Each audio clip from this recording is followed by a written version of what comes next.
Dubai का ऐसा काला और घिनौना सच जिसे सुनकर आपके रोंगटे खड़े हो जाएंगे। दुबई का नाम सुनते ही हमारे दिमाग में ऊंची ऊंची बिल्डिंग्स, आलीशान बंगले, महंगी महंगी गाड़ियां और एक लग्जरी लाइफ के ही ख्याल आते हैं। आपने सोशल मीडिया पर दुबई की कई वीडियोस देखी होंगी जिसमें दिखाया जाता है कि दुबई में हर कोई अमीर है, हर व्यक्ति यहाँ खुलकर अपनी जिंदगी एंजॉय करता है। लोगों के पास पैसा और सोने की कोई कमी नहीं है। लोगों के घरों में टॉयलेट भी सोने के बने हैं। कई वीडियोस में खूबसूरत लड़कियां ही दिखाई जाती है, लेकिन असल में ये दुबई का पूरा सच नहीं है। दुबई की असली सच्चाई इससे बिल्कुल विपरीत है। दुबई में इतने गंदे काम होते हैं कि सुनकर ही आपका चेहरा शर्म से लाल हो जाएगा। दुबई की काली करतूतों के बारे में जानने के लिए बस आप वीडियो के आखिर तक हमारे साथ बने रहिए। दुबई की चकाचौंध भरी जिंदगी वाली वीडियोस देखकर हर किसी का मन करता है कि क्यों ना दुबई जाकर ही बसा जाए।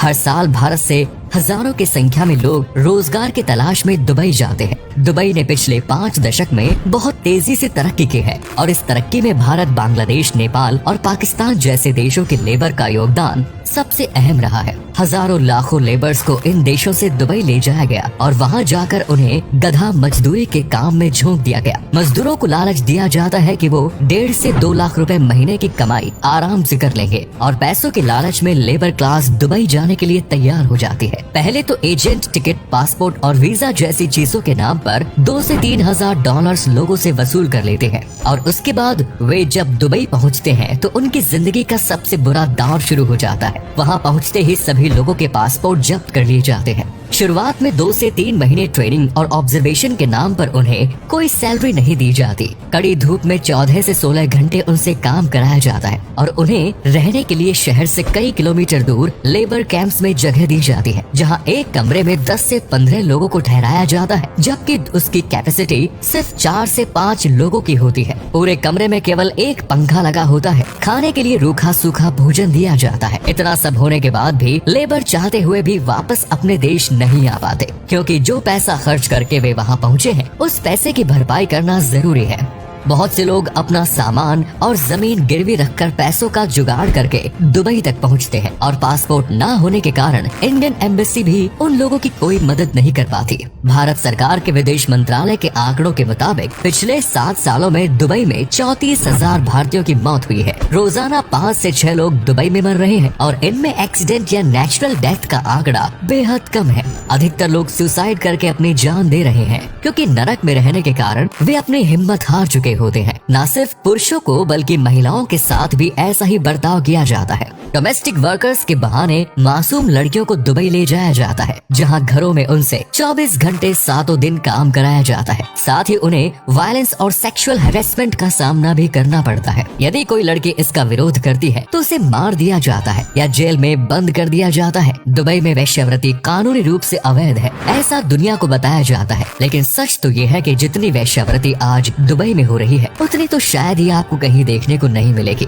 शाम ढलते ही यहाँ की रातें रंगीन होना शुरू हो जाती। शेखों को रोजाना अपनी हवस शांत करने के लिए नई नई लड़कियों की जरूरत होती है। एस्कॉर्ट सर्विसेज के जरिए दुनिया के अलग अलग कोनों से महिलाओं को यहाँ लाया जाता है। शराब के नशे में चूर होकर शेख इन महिलाओं के साथ जो चाहे वो करते हैं। वो बदले में पैसा देकर महिलाओं की जुबान बंद कर दी जाती है। कई बॉलीवुड और हॉलीवुड एक्ट्रेसेस की डिमांड भी दुबई के शेख करते हैं और एक रात के लिए लाखों करोड़ों रुपए लुटाने के लिए भी तैयार रहते हैं। दुबई की जेलों में इंसानों को इंसान समझा ही नहीं जाता, बल्कि जानवरों से भी बदतर तरीके से यहाँ रखा जाता है। छोटे छोटे बैराकों में 15-20 कैदियों को रखा जाता है। उन्हें पीने का साफ पानी भी नसीब नहीं होता और कई बार तो टॉयलेट में लगे नल का पानी ही पीना पड़ता है। खाना मिलने का यहाँ कोई भी फिक्स टाइम नहीं होता और खाने की क्वालिटी भी काफी घटिया होती है। कई बार सड़े हुए अनाज और सब्जियों से भोजन बनाकर कैदियों को परोस दिया जाता है। दुबई में एशिया और अफ्रीका से हजारों लाखों की संख्या में लोग नौकरी और मजदूरी के लिए जाते हैं, लेकिन वे मजदूर दुबई के कानूनों से अनजान होते हैं और छोटे से अपराध के लिए भी उन्हें कई साल जेल में बिताने पड़ते हैं। उन्हें कई तरह से यहाँ पर टॉर्चर किया जाता है।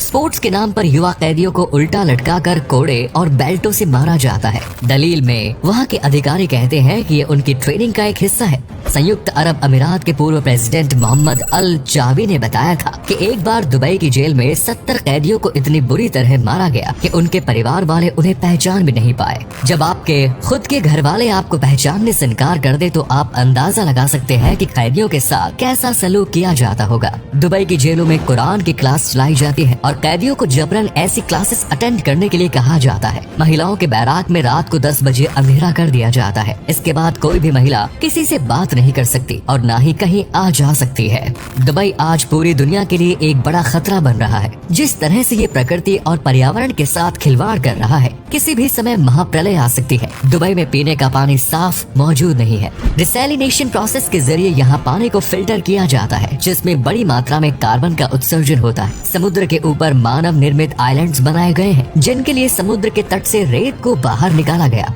इससे पूरा बैलेंस गड़बड़ा सकता है। दुबई में विकास इतनी तेजी से हुआ है कि यहाँ पर सीवेज ट्रीटमेंट सिस्टम आज तक ठीक तरह से डेवलप नहीं हो पाया। मानवाधिकारों का यहाँ पर जमकर उल्लंघन किया जाता है। न सिर्फ आम लोग बल्कि शाही परिवारों की महिलाएं भी यहाँ पीड़ित और त्रस्त है। शेख मोहम्मद बिन राशिद अल मखदूम दुबई के प्रिंस है और साल 2019 में उनकी छठी पत्नी हया अपने दोनों बच्चों को लेकर यहाँ से भाग गई थी। हया ने राशिद अल मखदूम पर घरेलू हिंसा जैसे कई आरोप लगाए।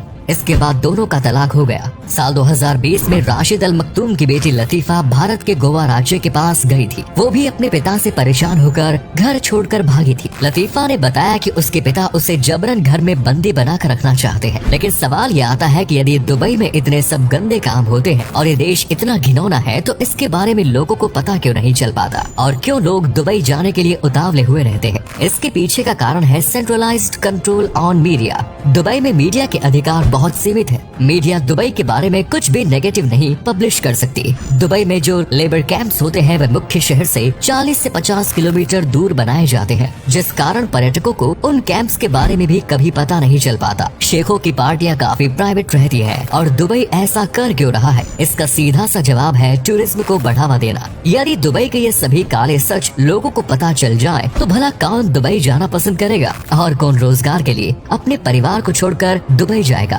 इसीलिए वीडियोस में दुबई को एक लग्जरी और आलीशान शहर के तौर पर दिखाया जाता है। यहाँ की लाइफस्टाइल दिखाकर लोगों को आकर्षित किया जाता है। लेकिन सच तो ये है कि दुबई मॉडर्न स्लेवरी का एक बेहतरीन उदाहरण है। तो उम्मीद करते हैं वीडियो पसंद आई हो।